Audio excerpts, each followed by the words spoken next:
Students, कैसे हैं आप सब। आज की इस वीडियो के अंदर मैं आप लोगों को चैप्टर नंबर 7 कराऊंगा, सिविक्स का, आउटकम्स ऑफ डेमोक्रेसी।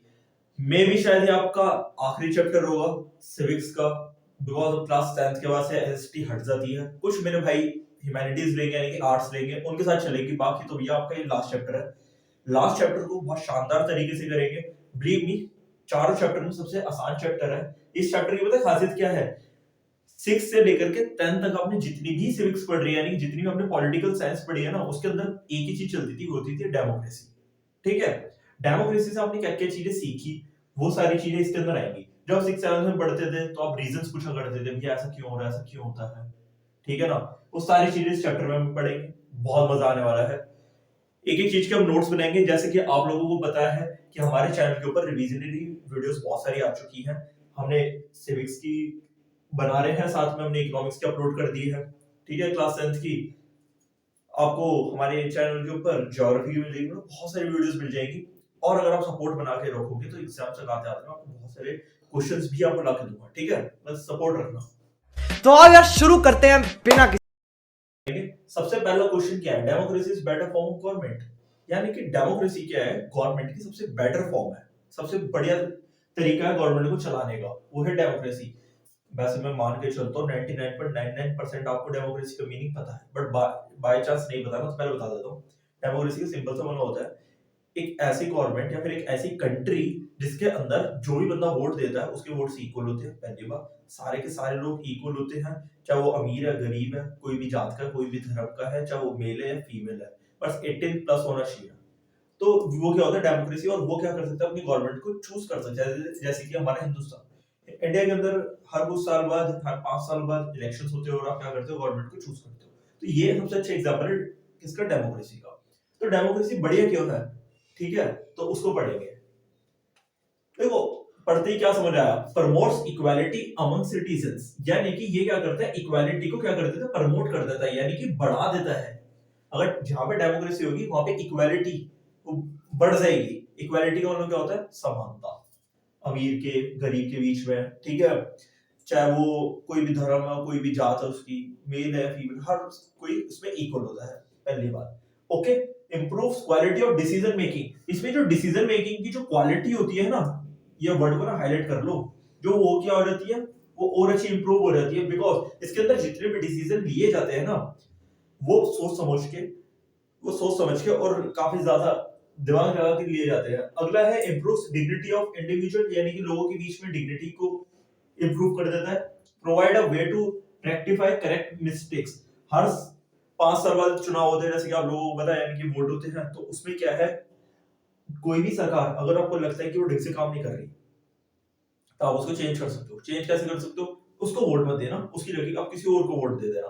तो इससे क्या है, वो जो दूसरी सरकार आएगी वो समझ जाएगी कि अच्छा, ये पहले वाली सरकार इसलिए हटी है, तो इसने कुछ मिस्टेक्स करी होगी, तो वो मिस्टेक्स क्या हो जाएंगी? रेक्टिफाई हो जाएंगी, ठीक सही हो जाएगी। डेमोक्रेसी के अंदर ये होता है। समझ आ गया? दोबारा रिपीट करते हैं एक बार।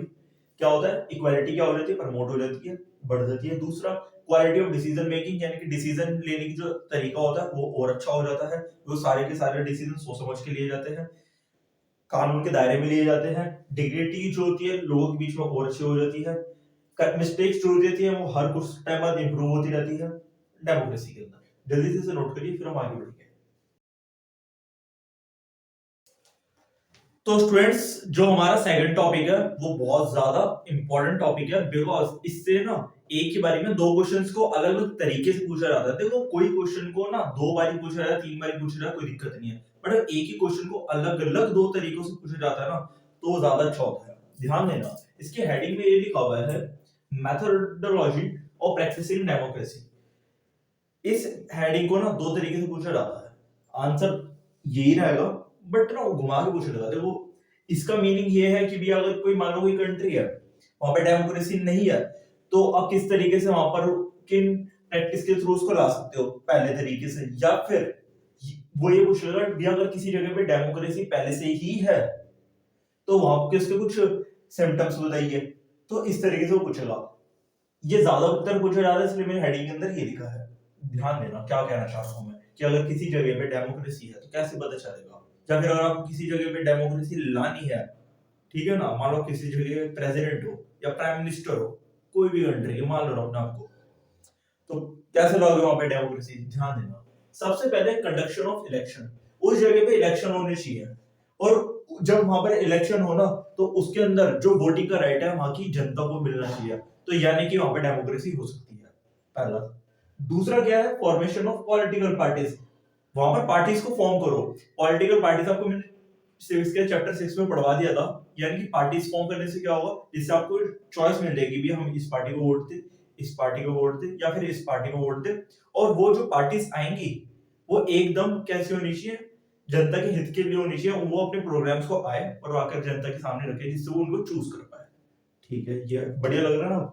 तीसरा, ग्रांटिंग राइट्स टू सिटीजंस, यानी कि जितने भी राइट्स है वो सिटीजंस को दे दो वहां के देश के, तो वहां पर डेमोक्रेसी आ जाएगी आराम से प्रैक्टिस हो सकती है वहां पर। Setting up of the constitution, वहां पे संविधान का होना जरूरी है। क्लियर हो गई? दोबारा जल्दी से रिवाइज करेंगे।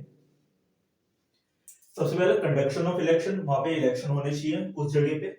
फॉर्मेशन ऑफ पॉलिटिकल पार्टीज, वहां पे पॉलिटिकल पार्टीज होनी चाहिए जिससे आप चॉइस कर सको। ग्रांटिंग राइट्स टू सिटीजंस, यानी कि वहां के लोगों को अधिकार मिल जाने चाहिए। सेटिंग अप ऑफ कॉन्स्टिट्यूशन, इसका मीनिंग क्या था? वहां पे संविधान होना चाहिए। संविधान क्या होता है भैया? एक ऐसी किताब होती है जिसके अंदर हमारे देश के कानून लिखे होते हैं, वो सारे के सारे कानून, चाहे वो राष्ट्रपति या प्रधानमंत्री है, चाहे आप हो या मैं हूं, सबके लिए वो बराबर है। क्लियर? आया समझ? ध्यान दे लो, बहुत अच्छे चैप्टर है।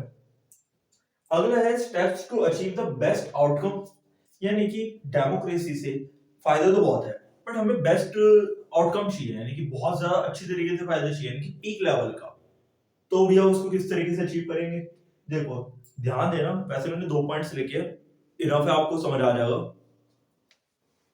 To understand that democracy is just a form of government, अगर आपको किसी चीज से एक आउटकम को लेना है ना, पहले डेमोक्रेसी का एग्जांपल दे रहा हूं आपको, बिकॉज़ यहां पे लिखा है, उसके बाद कुछ अलग बात समझाऊंगा। तो इसमें ये लिखा हुआ है, to understand that democracy is just a form of government. पहले तो इस बात को समझो, डेमोक्रेसी जस्ट एक गवर्नमेंट की एक फॉर्म है, कोई लड़का नहीं है, कोई लड़की नहीं है, कोई इंसान नहीं है, ये जस्ट एक फॉर्म है। एक आपने वर्चुअल चीज बना दी, उसे आपने डेमोक्रेसी कह दिया, तो आप सोचो कि भैया यही सब कुछ अपना हो जाएगा, अपना कुछ नहीं होता, आपको करना पड़ेगा। दूसरी बात, ये बात इन्होंने लिखी भी है, इट कैन क्रिएट कंडीशंस, ये कुछ कंडीशंस बना देगा, वोट की, कॉन्स्टिट्यूशन की, इलेक्शन की, पॉलिटिकल पार्टीज की, which the citizen have to make the best use of, यानी कि इंसानों को ही उसका इस्तेमाल करना पड़ेगा। ये बात समझ आ गई? छोटी सी बात है, ये वीडियो है क्या, ये एक सिस्टम वीडियो है, बट आपने इसका बेस्ट यूज करा। बेस्ट यूज कैसे करा? इसके अंदर लिख लिख करके, जो आप नोट्स बना करके। इसी तरीके से कॉन्स्टिट्यूशन भी क्या है, यानी कि हमारी डेमोक्रेसी भी क्या है, जस्ट गवर्नमेंट की एक फॉर्म है। जैसे डीआरटी होता है, वो गवर्नमेंट की एक फॉर्म होती है, बस ये भी उससे ज्यादा कुछ नहीं है, पर इसके अंदर कुछ कंडीशंस आती है, और कंडीशंस कब फुलफिल होंगी, कब वो बड़े तरीके से परफॉर्म करेगी, जब आप उसको अच्छी तरीके से परफॉर्म करोगे, यानी कि आप अच्छी तरीके से वोट देने जाओगे। अब ये नहीं कि भैया संविधान के अंदर ये लिखा हुआ, कॉन्स्टिट्यूशन में ये लिखा हुआ है कि भैया हर इंसान इक्वल है, अच्छी बात है, पर आप इक्वल किसी को मान ही नहीं रहे, तो वो चीज गलत है। फिर वहां पर डेमोक्रेसी कैसे अच्छी तरीके से आपको आउटकम मिलेगा, उससे रिजल्ट आपको कैसे मिलेगा? मेरी बात समझ आ रही है आप लोगों को? जैसे कि मैं आपकी बहुत पहले वीडियोस के अंदर बहुत बारी बता चुका हूँ, समटाइम्स बहुत सारे टॉपिक्स नए होते हैं, आपके ऊपर टेंशन लेवल बहुत ज्यादा होता है, तो कई बार एक बारी में कोई चीज समझ नहीं आती, तो ऐसे में थोड़ा वीडियो को बैक कर लिया करो, बैक जाके समझा करो। अभी आप छोटे हो, आपकी लर्निंग स्टेज है, मे बी समटाइम्स ऐसा हो जाता है, ठीक है, हमारी टेंशन मत लो, पेपर है, ऐसे कोई हुआ नहीं है। ब्रीथिंग करा करो, थोड़ी सांस लिया करो, दिमाग को ऑक्सीजन की जरूरत होती है। पढ़ाई करते करते बीच में कॉफी चाय दूध पीने से बढ़िया पानी पिया करो। पानी पीने से क्या होता है, ऑक्सीजन लेवल अच्छा हो जाता है, जितने आपके ब्रेन को ऑक्सीजन मिलेगा, जितना ब्लड के अंदर ऑक्सीजन अच्छा फ्लो करेगा, तो आप और अच्छे चल जाओगे आगे। ठीक है, आई नो तुम्हें लग रहा होगा साइंस क्यों पढ़ा रहे हो, साइंस की पढ़ा रहा है, कुछ ज्ञान दे रहा था। पेपर आ रहे हैं, काफी सारे बच्चे इंस्टाग्राम पे मैसेज कर रहे हैं कि भैया परेशान हो रहे हैं, क्या करेंगे, आर्ट्स ले मिलेगी, कॉमर्स मिलेगी। डोंट वरी, एक 10th क्लास तुम्हें डिसाइड नहीं करेगी कि तुम क्या बनोगे, ये वो डिसाइड करेगा कि तुम क्या बनना चाहते हो। लिखा ना, मेक बेस्ट यूज ऑफ, यानी कि आप उसका किस तरीके से इस्तेमाल अच्छे तरीके से करते हो। ठीक है, चैनल को सब्सक्राइब कर लो, वीडियो को लाइक कर लो, वैसे अभी वीडियो खत्म नहीं हुआ है, इसके बाद हम अगला टॉपिक करेंगे। स्टूडेंट्स, अब जो है हमारा थर्ड टॉपिक है, काफी बेहतरीन टॉपिक है। इसके अंदर ना जब ये क्वेश्चन पूछा जाता है ना कि जो डेमोक्रेटिक गवर्नमेंट है किस तरीके से एफिशिएंट है और किस तरीके से अकाउंटेबल है, तो ज्यादातर ना ये दोनों को एक साथ ही पूछ लिया जाता है। इस वाले को और इस वाले को एक ही साथ पूछ लिया जाता है, किस तरीके से एफिशिएंट है, किस तरीके से अकाउंटेबल है। डोंट वरी, अब इसका मीनिंग बताऊंगा। पर यहाँ पर मैंने इसको अलग अलग करके लिखा है। बाय चांस मुझे लग रहा है अगर इस बार ये अलग अलग करके ना पूछ ले, क्योंकि इस बार मेरा दिमाग ये कह रहा है कि इसका पेपर थोड़ा सा आसान आएगा। और देखो, आसान उन्हीं के लिए होगा जो पढ़ के जा रहे हैं, जो पढ़ के नहीं जा रहे तो उनके लिए ये भी मुश्किल होगा। अगर वो एक साथ पूछे तो एक साथ बता देना, अगर वो बोले अलग अलग बताना तो अलग अलग बता देना, ठीक है ना, कोई दिक्कत वाली बात नहीं है। ध्यान दो, कहते हैं democratic government is efficient. Efficient का मतलब वो बढ़िया क्यों है, यानी कि इसके काम हमेशा बढ़िया क्यों होते हैं, इसका रीजन देना बाकियों के मुकाबले, ऐसा क्यों है। सबसे पहला है, डेमोक्रेटिक गवर्नमेंट जो होती है वो प्रोसीजर्स को फॉलो करती है। मैंने अभी आपको बताया कि हमारे यहाँ पर एक कॉन्स्टिट्यूशन होता है, इसके अंदर प्रोसीजर्स लिखे होते हैं, लॉज लिखे होते हैं, रूल्स होते हैं, तो उसका अकॉर्डिंग वो काम करती है, इसलिए एफिशिएंट होती है, इसलिए टाइम पे काम पूरे हो जाते हैं। दूसरा, डेमोक्रेटिक गवर्नमेंट इज ट्रांसपेरेंट। ये क्या ट्रांसपेरेंट है, कोई भी रूल बनाया जाता है, कोई भी कानून बनाया जाता है या फिर कोई भी डिसीजन लिया जाता है, वो ट्रांसपेरेंट होता है। ट्रांसपेरेंट मतलब वो पब्लिक को भी पता होता है, सरकार को भी पता होता है, यानी कि कोई भी बात छुपी हुई नहीं होती है। एग्जाम्पल देता हूँ आज के टाइम का। आज के टाइम पे चुनाव चल रहे हैं, जैसे कि आप लोगों को पता है हिंदुस्तान के अंदर। तो क्या है, जब भी जो भी सरकार जीतेगी तो उसका रिजल्ट पूरे का पूरा लाइव टेलीकास्ट होगा। अब ये तो नहीं कि सरकार जीत गई, बन गई, तुम्हें पता भी नहीं चला, ऐसा तो नहीं ना, सारी बात तुम्हारे सामने है ना, इसको कहते हैं ट्रांसपेरेंट।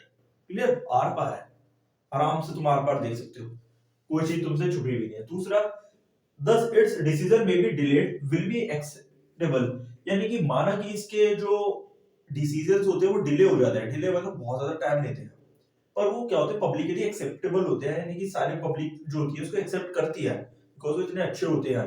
डिले इसलिए हो जाता है क्योंकि उस सारी चीजों को सोचा समझा जाता है।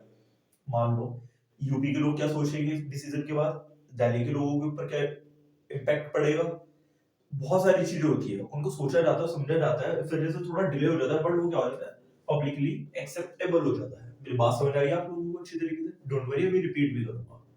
अगला है अकाउंटेबल, कि डेमोक्रेटिक गवर्नमेंट जो होती है वो अकाउंटेबल होती है। अकाउंटेबल के हिंदी में होते हैं जवाबदेही, यानी कि अपनी जनता को उसको जवाब देना होता है अगर वो कोई भी डिसीजन लेती है। अगर वो जवाब नहीं देती तो आप जवाब मांग सकते हो। कैसे मांग सकते हो? आरटीआई एक्ट लगा करके, राइट टू इन्फॉर्मेशन का आपके पास एक अधिकार होता है। आप किसी भी जगह पे जाते हो, आप किसी भी चीज के लिए आंसर पूछ सकते हो कि भैया ऐसा क्यों। एग्जांपल देता हूँ, आरटीआई क्या होता है थोड़ा सा बताता हूँ। मान लो तुम सीबीएसई के अंदर 6 नंबर का क्वेश्चन करके लेकर करके आए, पूरा सही था, सिर्फ 2 नंबर मिले, तो तुम वहां पर क्वेश्चन पुट कर सकते हो कि भैया कैसे नंबर काट लिया आपने। इसी तरीके से आप सरकार से भी क्वेश्चन पूछ सकते हो मीडिया के थ्रू कि आपने डिसीजन क्यों लिया है, इससे क्या होगा। वैसे तो आपको कुछ की जरूरत ही नहीं है, वो मीडिया वाले खा जाते हैं। चलो, अब इसको पढ़ते हैं। डेमोक्रेटिक गवर्नमेंट जो होती है वो अकाउंटेबल की होती है। Democracy ensures that decision making is based on norms and rules. So a citizen who wants to know if a decision was taken through the correct procedure can take part in it. यानी कि वो ये कहना चाह रहा है कि democracy के अंदर जितने भी डिसीजंस होते हैं वो जितने भी नॉर्म्स और रूल्स को मद्देनजर रख करके लिए जाते हैं। जितने भी रूल्स है, जितने भी नॉर्म्स है, उसके बाद उन डिसीजन को लिया जाता है। बट फिर भी एक सिटीजन अगर चाहता है कि ये डिसीजन क्यों लिया गया है, so a citizen who wants to know, अगर कोई सिटीजन ये चाहता है कि वो डिसीजन क्यों लिया गया है तो वो उसके अंदर पार्ट ले सकता है, उसको जाकर के पूछ सकता है। क्लियर, ये बात थी। और जल्दी से रिपीट करते हैं, हमने क्या पढ़ा? डेमोक्रेटिक गवर्नमेंट एफिशिएंट क्यों है, बढ़िया क्यों है भैया? इसके अंदर सारे काम प्रोसीजर से होते हैं, ट्रांसपेरेंट है, कोई भी चीज छुपी हुई नहीं है, आप लोगों के सामने लाइव टेलीकास्ट न्यूज़ पे चल रहा होता है हर बात का। जनता ही क्वेश्चन पूछ रही होती है, वो बात अलग है कि मोदी जी आंसर नहीं देते।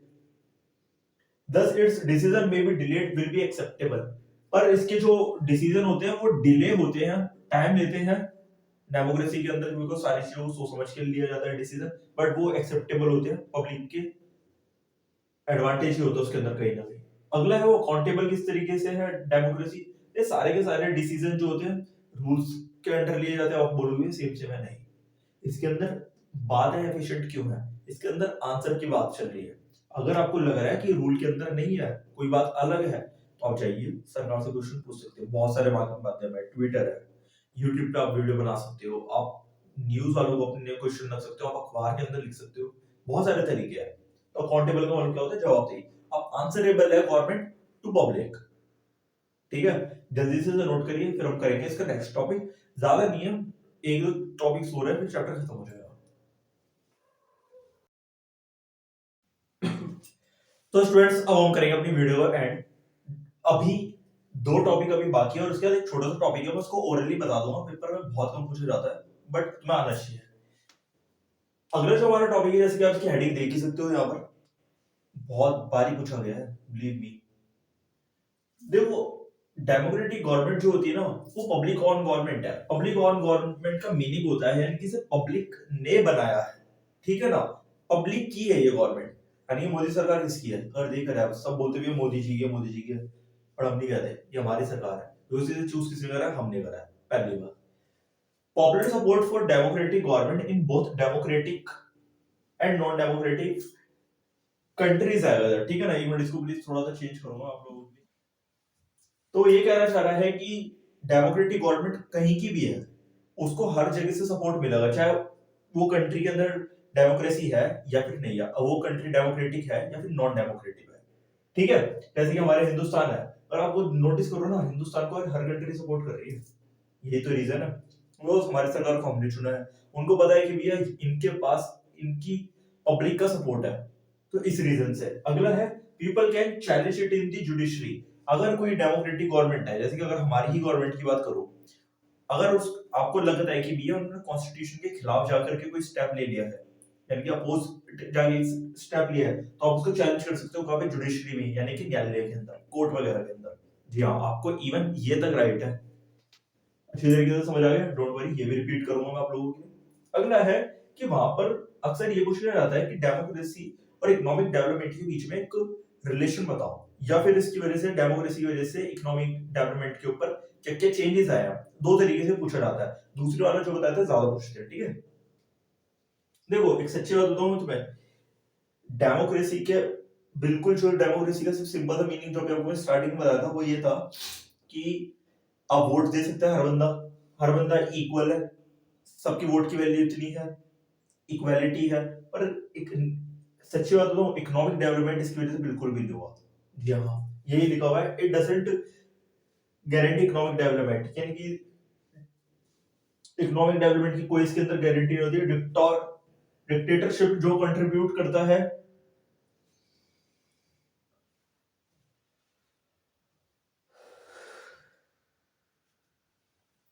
It doesn't guarantee of economic development, यानी कि वो ये कह रहा है इकोनॉमिक डेवलपमेंट की इसके अंदर कोई गारंटी नहीं होती है, बिकॉज सरकार को सबका सोचना होता है। तो भैया इकोनॉमिक डेवलपमेंट कैसे पॉसिबल है, वैसे हो सकता है बट मोदी सरकार करती नहीं है। Dictatorship contributed more to economic development than it. पहले के टाइम में डिक्टेटरशिप होया करती थी, यानी कि वो भी गवर्नमेंट की फॉर्म होती है, आप उसको एक बार सर्च कर सकते हो, 6 7 में आपने पढ़ा भी होगा। तो उसके अंदर इकोनॉमिक डेवलपमेंट बहुत अच्छा हो जाता था डेमोक्रेसी के मुकाबले। अगला है, इकोनॉमिक डेवलपमेंट भैया बेसिकली डिपेंड करता है भैया पॉपुलेशन के साइज के ऊपर और ग्लोबल सिचुएशन क्या है उसके ऊपर। क्लियर हो गई मेरी बात? अच्छी तरीके से एक बार रिपीट करते हैं, फिर मैं जिस टॉपिक की बात कर रहा था वो करेंगे। ये क्या है, पब्लिक ऑन गवर्नमेंट है, यानी कि पब्लिक की गवर्नमेंट है।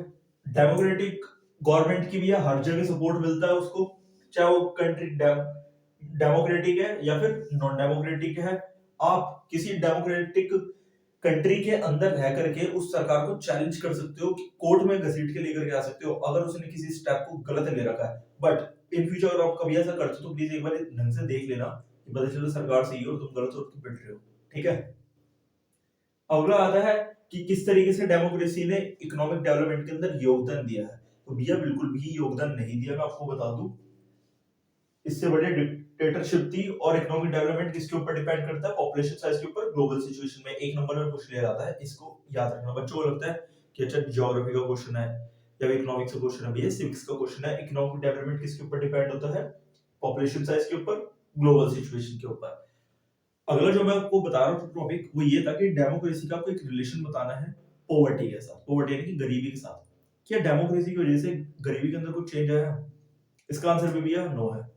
तो जो आदमी पहले भी गरीब था वो आज भी गरीब है, अमीर अमीर होता जा रहा है, गरीब गरीब होता जा रहा है। तो भैया मेरे अकॉर्डिंग, क्या अगर मैं डेमोक्रेसी तो छोड़ो, अगर मैं मोदी जी की ही बात कर लूँ, 2014 के अंदर वो हिंदुस्तान में आए थे, 2014 से लेकर के 2022 यानी कि अब तक मैं जिस भिखारी को जिस जगह पे बैठा देखता था ना, वो उसी जगह पे बैठा हुआ है। जो बंदा पहले भी रिक्शा चला रहा था वो आज भी रिक्शा ही चला रहा है। ये नहीं कह रहा कि सारा खेल मोदी जी ने करा।